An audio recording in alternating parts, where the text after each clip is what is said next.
নারীরা যাতে রাগ না করে, নারীদেরকে বুঝানোর জন্য আল্লাহ সব নারীদের নামে আলাদা একটা সূরা দিলেন।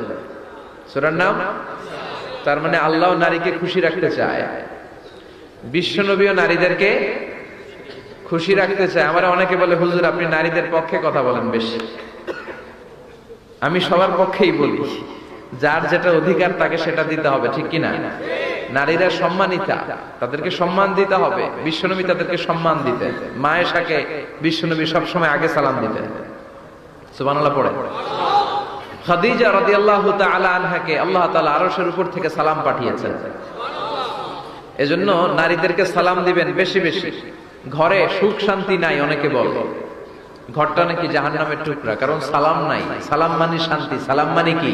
সালাম মানে, চিল্লায় বলেন, জান্নাতীরা যখন জান্নাতে ঢুকবে, ফেরেশতারা জান্নাতীদেরকে কি বলবে? সালাম, শান্তি। Enter the paradise with peace and security. শান্তি এবং নিরাপত্তার সাথে জান্নাতে ঢুকে যান। এজন্য ঘরটারে শান্তিময় বানাতে চাইলে সালাম দিতে হবে। কি দিতে হবে? আজ থেকে স্ত্রীকে সালাম দিবেন তো ইনশাআল্লাহ পড়েন। আমার মাইকের আওয়াজ যদি বোনদের কানে যায়, মাদের কানে যায়, আপনাদেরও বলি, আপনার